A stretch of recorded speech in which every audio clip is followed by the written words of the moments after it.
বর্তমানে বাংলাদেশের প্রধান দুই রাজনৈতিক দল হচ্ছে বিএনপি এবং জামায়াতে ইসলামী। এই দুই দলের প্রধান নেতা হলেন তারেক রহমান এবং ডক্টর শফিকুর রহমান। আগামী নির্বাচনে এই দুই দলের মধ্যে তীব্র প্রতিদ্বন্দ্বিতা হবে। তবে কে জিতবে, বিএনপি না জামায়াত, আর কে হবে দেশের পরবর্তী প্রধানমন্ত্রী? প্রধানমন্ত্রী হওয়ার জন্য কার যোগ্যতা সবচেয়ে বেশি, তাদের রাজনৈতিক ক্যারিয়ার কেমন এবং দলীয় রাজনীতিতে তাদের ভূমিকা কি, এই প্রশ্নগুলো এখন জনগণের মনে। প্রথমে তারেক রহমান সম্পর্কে কিছু কথা বলা যাক। তাকে অনেকেই তারেক জিয়া নামে চেনে। তিনি বাংলাদেশের একটি বহুল আলোচিত রাজনৈতিক চরিত্র। সবচেয়ে বড় পরিচয়, তিনি প্রেসিডেন্ট জিয়াউর রহমান এবং খালেদা জিয়ার পুত্র এবং বর্তমানে বিএনপির শীর্ষ নেতা। তার বয়স এখন 59 বছর এবং তিনি ঢাকা বিশ্ববিদ্যালয়ের প্রাক্তন ছাত্র।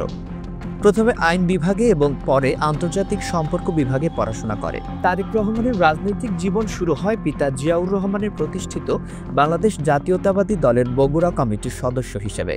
সংগঠনে আনুষ্ঠানিকভাবে যোগদানের আগে তিনি রাজনীতিতে সক্রিয় ছিলেন।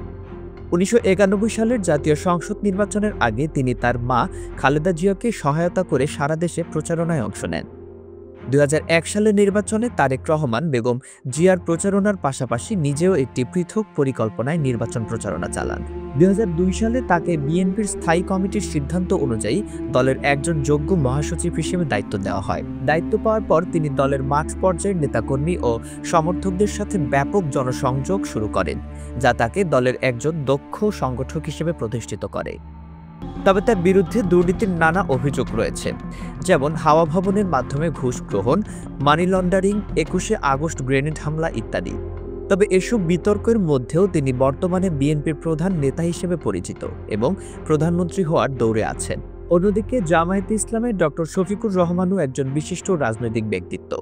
নির্বাচনের পূর্বে তিনি দেশের বিভিন্ন অঞ্চলে যাতায়াত করছেন এবং দলীয় ফান্ড থেকে সমাজের বিভিন্ন স্তরের মানুষকে সহায়তা করছেন। শফিকুর রহমান একজন বাংলাদেশি চিকিৎসক, রাজনীতিবিদ এবং জামায়াতে ইসলামের বর্তমান আমির। তার বয়স 66 বছর এবং তিনি সিলেট মেডিকেল কলেজ থেকে এমবিবিএস ডিগ্রি অর্জন করেছেন। তিনি 1973 সালে ছাত্র রাজনীতিতে জড়ান এবং পরে 1984 সালে জামায়াতে ইসলামীতে যোগ দেন। 2010 সালে তিনি কেন্দ্রীয় সহকারী সেক্রেটারি জেনারেল হিসেবে দায়িত্ব নেন এবং পরবর্তীতে সেক্রেটারি জেনারেল হন। বর্তমানে তিনি জামায়াতে ইসলামের আমির হিসেবে দায়িত্ব পালন করছেন এবং প্রধানমন্ত্রী হওয়ার জন্য দল থেকে মনোনীত হয়েছেন। বর্তমানে বাংলাদেশের প্রধানমন্ত্রীর পদ নিয়ে এই দুই নেতা নির্বাচনী দৌড়ে রয়েছেন। যে ব্যক্তি প্রধানমন্ত্রী হন, সেটি বাংলাদেশের রাজনীতিতে একটি নতুন মাইলফলক হবে, কারণ তারা কেউই আগে প্রধানমন্ত্রী হননি।